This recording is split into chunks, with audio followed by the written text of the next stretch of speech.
ایک قلمگیر سائنسداں doctor Mirza Umair bag. ترتیب و پیشکش شہیر مرزا۔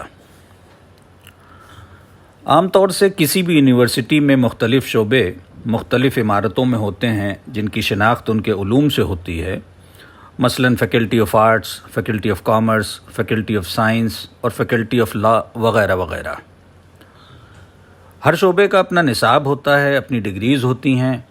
اور وہاں سے فارغ التحصیل ہو کر باہر آنے والے طلباء کی اس مخصوص علوم میں مہارت ہوتی ہے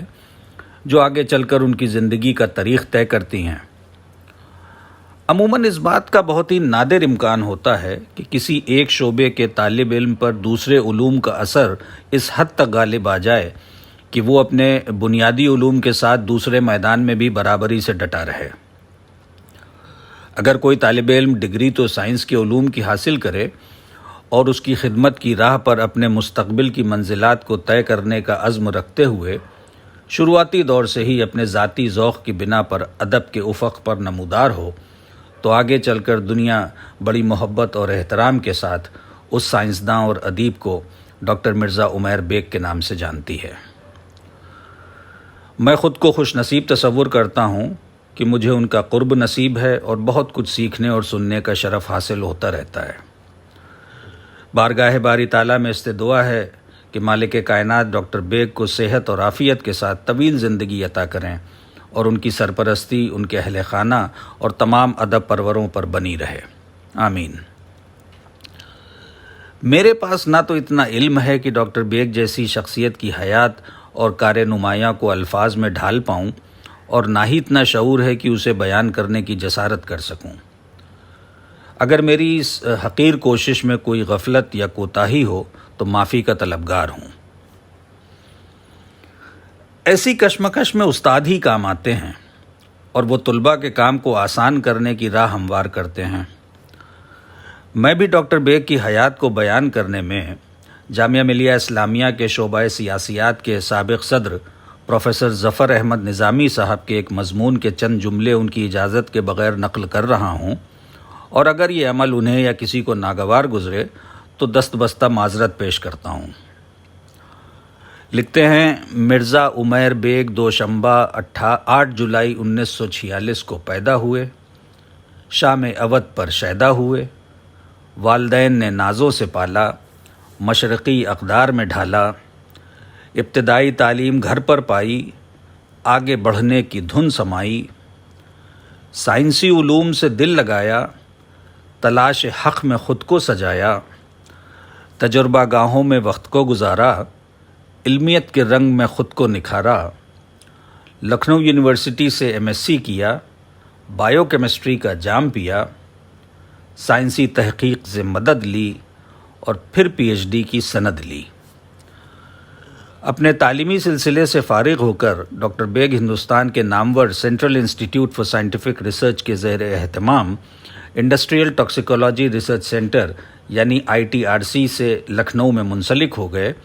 اور ایک طویل عرصے تک اپنی تحقیقی کارگزاریوں سے ادارے کو خدمات دیتے رہے۔ اس کے بعد CSIR کی تجویز کردہ تقرری پر اقوام متحدہ کے ادارے WHO یعنی ورلڈ ہیلتھ آرگنائزیشن کے مختلف منصوبوں کے سلسلے میں یونائٹڈ کنگڈم، نیدرلینڈ، بیلجیم، وفاقی جمہوری Germany, Poland, Switzerland, Finland اور USSR وغیرہ میں خدمات انجام دیں۔ اس سلسلے کی آخری تقرری متحدہ عرب امارات کے دبئی میڈیکل کالج میں ہوئی، جہاں ان کی زیر نگرانی ماحولیاتی علوم اور دوا سازی کے ادارے Dubai institute of environmental sciences اور دبئی فارمیسی کالج قائم ہوئے اور ڈاکٹر بیگ وہاں کے بانی ناظم مقرر ہوئے۔ اسی دوران پہلی خلیجی جنگ کے فوراً بعد سن 1992 میں KISR یعنی Kuwait institute of scientific research کے دعوت نامے پر عراقی افواج کی تیل کے کنوؤں میں آگزنی سے پیدا شدہ ماحولیاتی آلودگی کے تجزیے کے سلسلے میں ڈاکٹر بیگ نے کویت کے کئی سفر کیے اور اپنے تجربات اور تحقیق کی بنیاد پر تجاویز پیش کی۔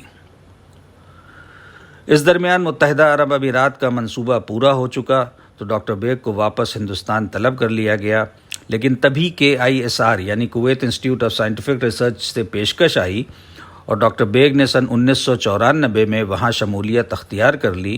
جو ایک طویل عرصے تک مختلف ذمہ داریوں اور عہدوں کا سفر طے کرتی رہی۔ کئی دہائیوں تک ڈاکٹر بیگ اپنی پیشہ ور ذمہ داریوں میں مصروف عمل رہے اور کیمیائے حیاتی یعنی بائیو کیمسٹری، علم سمیات یعنی ٹاکسیکولوجی، سمندری اور ماحولیاتی آلودگی جیسے موضوعات پر بین الاقوامی سطح پر اپنی خدمات انجام دیتے رہے۔ وہ مختلف موقعوں پر تحقیقی طلباء کے رہنما کے طور پر اور انتہائی شفیق استاد کی حیثیت سے سینکڑوں پرچے لکھتے رہے۔ اپنے تجربے کے ذخیرے سے طلباء کی علمی جستجو کو نئی بلندیوں تک پہنچانے کا ذریعہ بنے رہے۔ سن 2002 میں ڈاکٹر بیگ اقوام متحدہ کے ماحولیاتی ادارے UNEP یعنی یونائٹڈ نیشنز انوائرمنٹ پروگرام کے رکن منتخب ہوئے اور بحر ہند میں مستقل زہر آلود مادے یعنی پرسسٹنٹ ٹاکسک سبسٹنس پر بین الاقوامی رپورٹ کا حصہ رہے۔ اپنی طالب علمی کے دور سے ہی ڈاکٹر بیگ کو ادب سے گہرا لگاؤ تھا، لیکن اس کی کشش سے خود کو بچاتے ہوئے انہوں نے اپنے علمی ہدف کو بالکل جدا رکھا اور فنون لطیفہ کے رنگوں کو خود پر چڑھنے نہ دیا۔ 70 کی دہائی میں جب PhD مکمل ہو گئی تو ادب کے پرندے نے قفس کی قید سے رہائی کا اعلان کر دیا۔ وہ آل انڈیا ریڈیو سے منسلک ہو کر اشعار کہتے رہے، مختلف ڈرامہ اور تمثیلات لکھتے رہے اور مختصر کہانیاں تحریر کرتے رہے۔ یہ تمام املاک دانش ریڈیو اور ٹیلی ویژن کا حصہ بنتی رہیں۔ مختصر کہانیوں کا سلسلہ اس دور کے مشہور زمانہ رسالوں شمع اور 20ویں صدی کی زینت میں چار چاند لگاتے تھے اور پڑھنے والے بہت شوق سے اگلے نمبر کا انتظار کیا کرتے تھے۔ اسی دور میں ڈاکٹر بیگ کی اتر پردیش اردو اکیڈمی سے ایوارڈ شدہ کتاب یگ یگ کی بات اور مختصر کہانیوں کا مجموعہ سنگریزیں شائع ہوئیں۔ یگ یگ کی بات کی علمی حیثیت کا اندازہ اس بات سے لگایا جا سکتا ہے کہ اس کتاب پر اردو کے مجاہد سعادت علی صدیقی صاحب نے، حیدرآباد کے اسلم امادی صاحب نے اور کنکن کی میمونہ چوگلے صاحبہ جیسی شخصیات نے مختلف مضامین لکھے، تو وہیں کراچی کے شاہد ہنائی صاحب نے اپنی کتاب فروزہ عالم میں ایک مضمون مرتب کیا۔ دور حال میں لکھنؤ یونیورسٹی کے شعبہ اردو کے صدر ڈاکٹر عباس رضا نیّر صاحب یگ یگ کی بات کے ایک حصے کا ذکر اپنے مضمون میں کچھ اس طرح سے کرتے ہیں کہ صبح بنارس تو بہت مشہور اور زبان زد خاص و عام ہے، لیکن اگر اس صبح کی تحریر کے توسط سے لطف لینا ہے تو یادوں کی بارات کے بعد اس کہانی کو پڑھنا چاہیے۔ اب کسی مصنف کی تحریر کا موازنہ جوش ملیح آبادی کی یادوں کے بارات سے کیا جا رہا ہو تو اس پر روشنی ڈالنے کی جرت کم سے کم میرے جیسے بے علم کے بس کی بات نہیں ہے۔ ڈاکٹر عمیر بیگ کے طرز تحریر کے متعلق ڈاکٹر نیّر مزید لکھتے ہیں کہ صبح بنارس کی فضائے بسیط کی ڈاکٹر بیگ نے ایسی تصویر کھینچ کر رکھ دی ہے کہ مصور بھی حیران رہ جائے۔ منظر کو لفظ کا پیکر دینا کوئی آسان کام نہیں، لیکن ڈاکٹر عمیر بیگ نے بڑی چاہک دستی کے ساتھ یہ کام کیا ہے۔ اس سے ان کی خلاقی اور زبان پر قدرت کا ثبوت ملتا ہے۔ متحدہ عرب امارات میں اپنے قیام کے دوران ڈاکٹر بیگ وہاں شارجہ ٹیلی ویژن کے پروگرام سلسلہ میں اپنی کہانیوں کی تلقین کرتے رہے اور ادب سے تعلق بنائے رکھا۔ کویت آمد کے بعد وہاں کے جریدے عرب ٹائمز کویت کے ادارتی شعبے کے منتظم جناب واجد علی واجد کے نیوتے پر سن 1997 میں رمضان کے دوران بعد از افطار کالمز لکھنا شروع کیا، جو بہت مقبول ہوئے اور اس کے بعد کویت میں ادب سے متعلق کارگزاریوں کا باقاعدہ دور چلتا رہا۔ تمام ادبی اداروں سے منسلک رہے اور ادبی جلسوں اور محفلوں کو عزت بخشتے رہے۔ سائنس اور ادب کے علاوہ ڈاکٹر بیگ نے الگ الگ ہم عصر موضوعات پر بھی بہت کام کیا۔ مثلاً کورونا کی عالمی وبا کے دوران اور اس کے بعد لوگوں پر مرتب ہونے والے نفسیاتی اثرات پر سائنسی پہلوؤں سے روشنی ڈالی اور لوگوں کو اس خوف سے باہر آنے کی تجویز سے متعارف کرایا۔ سن 2021 میں بہت بھاری دل سے کویت کو خیر آباد کہہ کر ڈاکٹر مرزا عمیر بیگ صاحب نے پڑھائی لکھائی کے ایک نئے دور کا آغاز کیا اور اپنی عادت کے مطابق جہاں ایک طرف سائنسی طلباء کی رہنمائی کو جاری رکھے ہیں، وہیں دوسری طرف اپنے علمی ذوق کو نئی توانائی اور جوش کے ساتھ آنے والی نسلوں کے لیے یکجا کرنے کا بیڑا اٹھائے ہیں۔ علمی محاذ پر ڈاکٹر بیگ کے قلم سے نکلی ہوئی تقریباً 100 سے زائد کہانیوں پر مبنی ان کا فیس بک پیج کہانی ریڈنگ کلب اردو شناس کے لیے قابل قدر دائمی اور لافانی کتب خانہ ہے اور افسانہ نگاری کا بہترین مجموعہ ہے۔ اس پیج پر ڈاکٹر بیگ کی متعدد کہانیاں بشمول پرکھ، نئی سڑک، بیساکھیوں کے سہارے کھڑے لوگ، جلا وطن گلفام، ایک میلی سی پینٹنگ، سکوں سے لکھی عید اور نئے گھر کی بلی وغیرہ سب موجود ہیں۔ ڈاکٹر بیگ اپنے یوٹیوب چینل @MU_Beg پر اپنی کہانیوں کو اپنے خوبصورت انداز میں پیش کرتے ہیں اور ناپید ہوتی علمی وراثت کا نمونہ فراہم کر رہے ہیں۔ بدقسمتی سے اردو ادب ایک سخت تاریکی کے دور سے گزر رہا ہے، جہاں علم کے ذکر کا پیمانہ یادگاری جلسوں میں گلدستے پیش کرنے اور شمع روشن کرنے تک محدود ہوتا جا رہا ہے۔